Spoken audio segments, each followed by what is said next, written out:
মাঝহাব মানা জরুরি কিনা? মাঝহাব মানা গুনাহের কাজ, ওর মাঝহাব মানবেন না। তারা মাঝহাব মানে তারা কবর পূজা করে। যদি ইমামে আজমে আবু হানিফা রহমতুল্লাহ আলাইকে মানা যদি হারাম হয়, তাহলে আমি বলবো শেখ আব্দুর রাজ্জাক বিন ইউসুফকে কেন মানা জায়েজ হবে? যারা মাযহাবের বিরুদ্ধাচরণ করে এরা জাতিকে ধোঁকা দিচ্ছে। যারা মাযহাবের বিরুদ্ধাচরণ করে এদেরকে জাতি মীর জাফর হিসাবে অবহিত করবে। তোমরা ইসরায়েলের দালালি করো, ইসরায়েলে দালালি করে মাযহাবের বিরুদ্ধাচরণ করো। আসসালামু আলাইকুম ওয়া রাহমাতুল্লাহি ওয়া বারাকাতুহু। প্রিয় দর্শক শ্রোতা, সম্প্রতিকালে শেখ আব্দুর রাজ্জাক বিন ইউসুফ মাযহাবকে কেন্দ্র করে তিনি অকাট্য ভাষায় কথা বলেছে, যেটা আহলে সুন্নাহ ওয়াল জামাতের আকীদা এটা গ্রহণ করে না। তিনি বলতেছে যে মাযহাব মানা নাকি হারাম। এটা কোনো আলেম বলতে পারে? মাযহাব মানা নাকি হারাম, এটা কিভাবে সে বলতে পারে?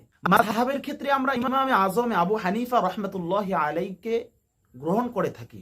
সমস্ত মাসলা মাসাইল ইমামে আজম আবু হানিফা রহমতুল্লাহ আলাই এর ব্যাখ্যা অনুযায়ী আমরা চলে থাকি।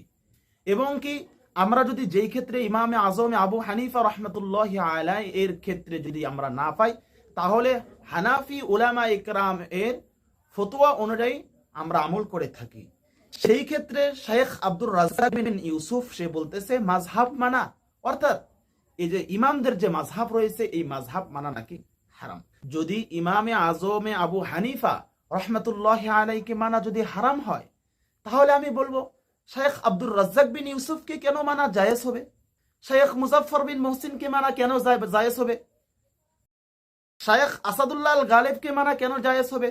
যারা কোরআন হাদিস সঠিকভাবে মানুষের সামনে ব্যাখ্যা করতে পারে না, এবং কি শেখ আব্দুর রাজ্জাক বিন ইউসুফের কথা যদি বলতে হয়, তিনি কোরআনটা পর্যন্ত সহি শুদ্ধভাবে বলতে পারে না, তাহলে ইমাম আজম আবু হানিফাকে মানা যদি হারাম হয়, তাহলে শেখ আব্দুর রাজ্জাক বিন ইউসুফকে মানা বিলকুল হারাম হবে।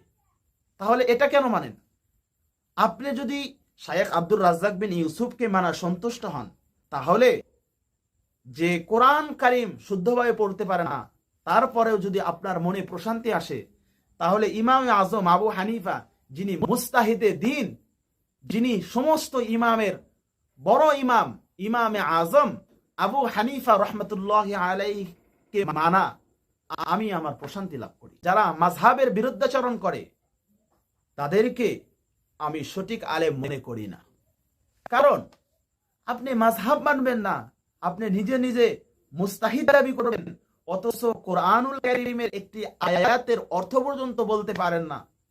হাদিসের একটি অর্থ বললে আপনি তিনটা ভুল করে ফেলেন। বাস্তবিক এদের আকল যে কতটা নিচে নেমে গিয়েছে, আমার তো মনে হয় এদের মানসিক সমস্যা রয়েছে। এদের মানসিক সমস্যা রয়েছে যারা বলতে পারে যে ইমামদের মাযহাব মানা নাকি হারাম।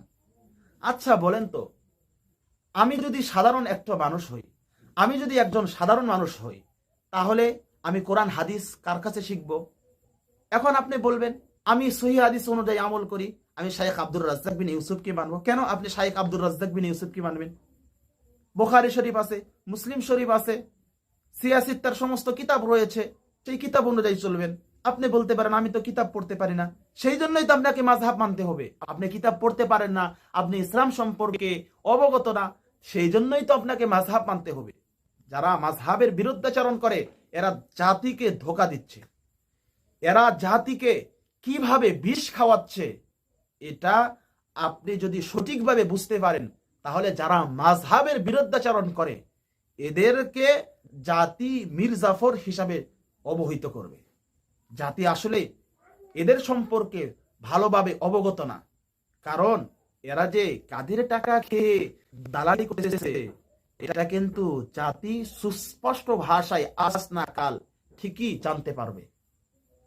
তোমরা ইসরায়েলের দালালি করো, ইসরায়েলে দালালি করে মাযহাবের বিরুদ্ধাচরণ করো, তোমরা ইসরায়েলের দালালি করে মন প্রশান্তি লাভ করো, আর আমরা ইমাম আজম আবু হানিফা রহমতুল্লাহ আলাইহি মেনে প্রশান্তি লাভ করতে পারবো না। সেই জন্য বলবো এ সকল আলেম যারা নিজে কোরআন হাদিস সহি শুদ্ধ ভাষায় পড়তে পারে না, এরাই মাযহাবের বিরুদ্ধাচরণ করে। সেই জন্য বলবো এ সকল আলেম থেকে আপনারা সকলেই বিরত থাকবেন। আল্লাহ তাআলা যেন সবাইকে সঠিক বুঝ দান করে। ওয়া আখির দাওয়ান আলহামদুলিল্লাহি রাব্বিল আলামিন। সকলে ভালো থাকুন, সুস্থ থাকুন।